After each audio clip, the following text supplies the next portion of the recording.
Hello friends, कैसे हैं आप सब। I hope you all are very well. मेरे प्यारे साथियों, नेशनल टेस्टिंग एजेंसी ने आपके एग्ज़ाम हॉल के लिए एडवाइजरी जारी कर दी है।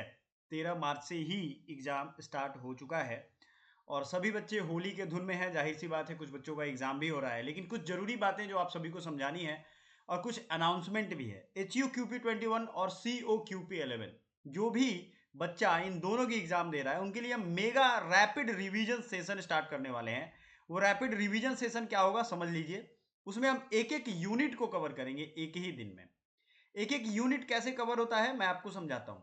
मान लो जैसे HUQP 21 वाले बच्चे हैं, उनके लिए सबसे बेहतरीन वो क्या रहने वाला है कि अगर वो बच्चा एक ही सांस में एक यूनिट पूरा खत्म करने की क्षमता रखता है, तभी वो एग्जाम निकाल पाएगा। और इससे बेहतर मौका कुछ और मिलने भी नहीं वाला है, आपको ये भी ध्यान रखना है। आप में से बहुत सारे बच्चे ऐसे होंगे जो सोच रहे होंगे कि नहीं चलो, अभी जो पढ़ा सो पढ़ा, अब देखेंगे सीधे एग्जाम हॉल में। इतना हताश निराश होने की जरूरत नहीं है। हमारे अलग अलग यूनिट की वीडियो HUQP 21 की पड़ी हुई है कहाँ पे, आपके प्लेलिस्ट में। अब प्लेलिस्ट CUET PG पॉइंट पे हमने अलग बना दिया है पीजी वाले बच्चों का। COQP 11 का चाहे वो सिलेबस हो, उसका MCQ हो या बाकी चीजें हो, ये सब हमने अवेलेबल करवा दिया है। तो आपका फर्ज क्या बनता है, उन व्यक्ति से पढ़ो, उस व्यक्ति से पढ़ो जो उन्होंने खुद रिजल्ट दिया है। मैंने अभी असिस्टेंट प्रोफेसर का एग्जाम क्रैक किया है, यूजीसी नेट, जो आपके लेवल का सबसे टफेस्ट पार्ट होता है, सबसे टफेस्ट एग्जाम होता है। तो भरोसा रखिए, चीजें निकलेंगी। और लास्ट का ये जो दिन होता है जिसमें सबसे ज्यादा बच्चे डेविएट होते हैं, उनको एक सिलसिलेवार ढंग से हम तैयारी प्रोवाइड करने वाले हैं। यूजी की अभी वीडियो मैम संभालेगी, पीजी का सारा जो COQP 11 है या HUQP 21 है, वो मैं संभालने वाला हूँ। और आज ही से ये सेशन शुरू हो जाएगा। बहुत जगह आज होली है, लेकिन वो कल टेक ओवर कर लेंगे, क्योंकि होली हमारे तरफ जहाँ मैं रह रहा हूँ वहाँ 14 तारीख ही था। तो आप भी ये बता सकते हो आपकी तरफ होली कब है और कब है होली, गब्बर वाले आवाज में जरूर बताइएगा, जवाब दीजिएगा। सबसे जरूरी क्या है कि आप अभी पढ़ो, अभी रिवीजन करो, अभी MCQ करो, अभी प्रैक्टिस करो, क्योंकि यही 7 8 10 दिन आपका रिजल्ट तय करता है। मान लो आपने बहुत सालों से पढ़ाई की है, आप 10 दिन छोड़ दोगे तो आपका दिमाग ऑटोमेटिकली, देखिए माइंड की कुछ खासियत होती है, वो दूसरे काम में अपने आप को बिजी कर लेता है, करता है ना। और जब दूसरे काम में आपको वो बिजी कर लेगा ना, तो आप कुछ नहीं कर पाओगे, वो इन चीजों को भूल जाएगा। माइंड की ये फितरत है। ये सिर्फ आपके साथ ही नहीं है, सभी व्यक्ति के साथ है। तो आपको थोड़ा यहाँ संभल के जीना पड़ेगा, संभल के काम करना पड़ेगा। Continuity is the process and consistency is the best gift ever. ये याद रखिएगा। कंसिस्टेंट आप नहीं हो पाते हैं क्योंकि किसी ना किसी तरीके से आप परेशान हैं। कंसिस्टेंसी रखिए, बहुत फायदे मिलेंगे। दो तीन चीजों का ध्यान रखना है। एक आधार वेरिफिकेशन का आपको ध्यान रखना है। आपका एडमिट कार्ड में date, shift, course, venue of the test, ये सब एडमिट कार्ड में अवेलेबल होगा। 4 5 दिन पहले एडमिट कार्ड आएगा, वेबसाइट भी इन्होंने दे दिया है। आधार आपको ले करके जाना है, ठीक है, क्योंकि वहां वेरिफिकेशन होगा। उससे जो, अब मान लो आप दूसरे व्यक्ति जो आधार लेकर के जाएंगे दूसरे का, उनका तो फिंगरप्रिंट मैच करेगा नहीं, तो वो बायोमेट्रिक से सही व्यक्ति का पता भी चल जाता है। ये मल्टीपल टाइम आपको थंब इंप्रेशन देने पड़ेंगे। Whose thumb impression will not match, then biometric will be carried out through the iris. अब बायोमेट्रिक जिसका थंब काम नहीं करेगा आइरिस में, तो आइरिस तो नहीं बदल दोगे आप। If any candidate does not carry N Aadhaar card, his her verification will be carried out by other means. और ये बड़ा लफड़े वाला चीज है। अगर आप नहीं ले जाओगे ना, तो एक्सेप्शन फॉर्म भरवाया जाएगा, ये करवाया जाएगा, वो करवाया जाएगा। देखो चोरियां, अगर सही तरीके से मैं बताऊं तो चोरी हो रही है बिना किसी साठ गांठ के तो नहीं हो रही है, लेकिन आप अपने तरफ से बच के चलो, तभी आप। अब बच्चों को मैं बात करता हूँ तो वो कहते हैं अरे सर सेटिंग तो होगा ही ना। जब यही आत्मा अपनी मार लोगे, ये सोच लोगे कि सेटिंग होगा ही, तब आपका कोई क्या कर सकता है। तो क्यों तैयारी कर रहे हो। भेड़ बकरी की तरह ट्रेन में ठुसा करके जाओ नौकरी वोकरी करने कहीं। क्योंकि ऐसे तैयारी, ऐसे मन से तैयारी करोगे तो 5 साल 10 साल के बाद तो वही करना है, ठुसा के ही जाना है।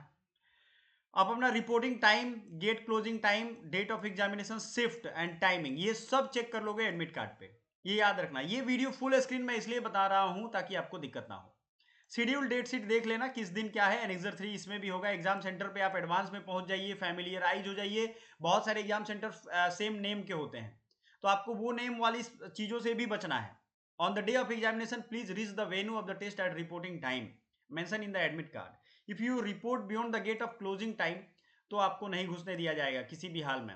You should carry your with you only following item: personal transparent water bottle, single transparent ball point pen लेकर के जाना है। ये याद रखिएगा। Admit card self declaration undertaking from the NTA website, a clear print out on A4 size. आपको size भी A4 रखना है, ड्यूली फिल्ड इन। एक डिक्लेरेशन रख के उसमें जो एडमिट कार्ड होगा उसमें सेल्फ डिक्लेरेशन अंडरटेकिंग होगा, ठीक है, वो सब A4 साइज में जाएगा। एडिशनल पासपोर्ट साइज फोटोग्राफ भी रखना है, ओरिजिनल वैलिड आईडी प्रूफ भी रखना है। Before reaching the center, candidate must enter the required details, paste the photograph, thumb impression at the appropriate place on the admit card. They should ensure that their left hand thumb impression is clear, not smudged. एक चीज का ध्यान रखना है, left hand thumb impression ना, smudge का मतलब होता है कि एकदम गड़बड़ झाला ना हो उसमें, ऐसा ना हो कि पहले से रगड़ा हुआ हो, खराब हो, घिसा हुआ हो। ओरिजिनल वैलिड आइडेंटिटी कार्ड भी रखना है, जैसे ड्राइविंग लाइसेंस, पैन कार्ड, ये भी लेके जाना है। आधार कार्ड, आधार के अलावा एक ले करके रखिए, वहां काम आएगा आपका ही, वो काम बनाएगा, आपके ही काम आएगा। मैं यही चाहता हूँ, है ना। तो आप जब ये करेंगे ना तो बहुत ज़्यादा आपको हेल्प मिलेगा, आपको ये फ्रस्ट्रेशन का सामना करना ही नहीं पड़ेगा। समझ में आ गया आपको। तो पीडब्ल्यूडी का अलग वेरिफिकेशन का रूल है, प्लीज पढ़ लीजिएगा। Candidate not allowed to carry any other personal belongings including electronic device, mobile phone to the examination centre. Examination official will not be responsible for safe keeping. आप ना ही लेके जाओ सो ही बेहतर है, वहां रख देंगे, रखना का व्यवस्था होगा, चोरी हो जाएगा तो वो जिम्मेदारी नहीं लेंगे। ब्लैंक पेपर सीट आपको दिया जाएगा, तो आपको बहुत ज़्यादा उसमें उछलना नहीं है कि भैया हम क्या करें, हमको तो सीट दिया नहीं जा रहा। एग्जाम हॉल में आपको मिलेगा, वहीं छोड़ के आना है। No candidate should adopt any unfair mean. कुछ गड़बड़ झाला करोगे, सीसीटीवी है, अगर पकड़े गए, जैमर है वहां, तो फिर आप जिंदगी भर ऐसा व्यवस्था करेंगे वो लोग कि एग्जाम नहीं दे पाओगे ढंग से कोई भी। Candidate should ensure that question paper available on the computer screen is opted subject medium indicated in the admit card. Admit card में जो आपने सब्जेक्ट का मीडियम दिया है वही, हालांकि वो स्क्रीन पे चेंज हो जाता है, ठीक है, ये ध्यान रखिएगा। समझ में आ गया आपको,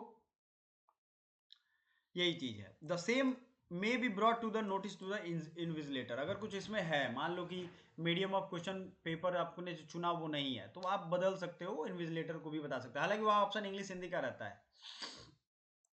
सब्जेक्ट स्पेसिफिक इंस्ट्रक्शन को देख लेना। If any stage it is found that candidate has submitted multiple applications. अब मल्टीपल एप्लीकेशन पहले ही बताया गया था कि आपका लीगल एक्शन भी लिया जाएगा और कैंसिल हो जाएगा।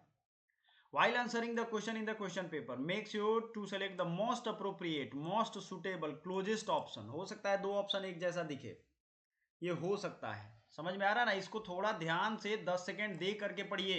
Most suitable, most appropriate, closest option. हो सकता है दो ऑप्शन एक तरफ हो, इसलिए मोस्ट, प्लीज पढ़िए इसको।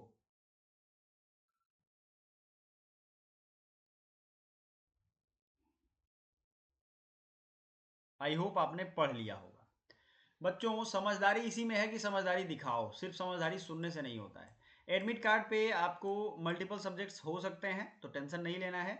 आपको एक ही बार बार बार हो सकता है एडमिट कार्ड प्रिंट करवाना पड़े, अलग अलग एग्जाम में जाना पड़े, है ना।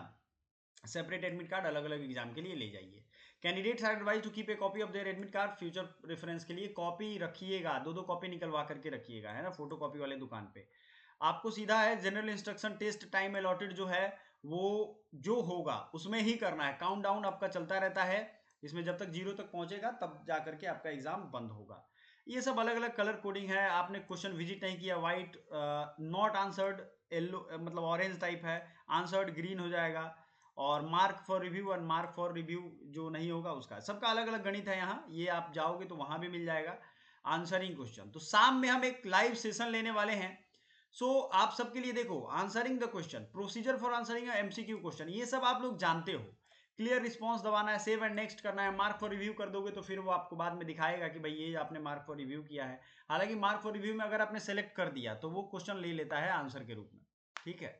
नेविगेटिंग थ्रू सेक्शंस, आप सेक्शन भी बदल सकते हो, ये सब छोटे छोटे इंस्ट्रक्शन है, बट इन्होंने क्लियर इस बार कर दिया है, हिंदी और इंग्लिश में दोनों में चीजों को क्लियर कर दिया है कि किस प्रश्न पे जाना है। आप जा सकते हो डायरेक्ट, छुपाने के लिए भी, आप आगे पीछे जाने के लिए, ये सारा चीज हिंदी इंग्लिश दोनों में दे दिया है। प्रश्नों का उत्तर देना, ये सब कुछ इन्होंने कर दिया है। Subject specified instruction, candidate the ensure that question paper appearing the computer screen is of the question paper. जो आपने क्वेश्चन पेपर कोड दिया है वही हो। एक क्वेश्चन 4 मार्क्स का होगा, नेगेटिव 1 मार्क्स कटेगा, एंड अगर आपने गलती किया तो, ठीक है ना। 90 मिनट्स होगा, 1 आवर 30 मिनट्स, 75 क्वेश्चन, ये सब कुछ आपका होने वाला है। अब जो लैंग्वेज वाला होगा भाई वो इंग्लिश में ही होगा, जैसे एमटेक हायर साइंस का, और संस्कृत वाले का तो संस्कृत में ही होगा। तो आपको याद रखना है जो जिस लैंग्वेज का आपने सेलेक्ट किया, जैसे बौद्ध दर्शन, Buddhist studies, Indian knowledge system, ये ट्राइलिंगुअल होगा, 3 भाषा में होगा। हिंदी इंग्लिश संस्कृत, ये सब छोटी छोटी चीज़ें हैं जो अलग अलग सब्जेक्ट की है। आई होप आपको सारा कुछ समझ में आ गया होगा। कुछ भी क्वेरी हो तो ये एग्जाम का सीट है, मैं फिर से दिखा दे रहा हूँ आपके लिए। जो है 22 मार्च इंपॉर्टेंट है, HUQP 21 और COQP 11 का है 25 मार्च को। क्लियर है? Thank you so much.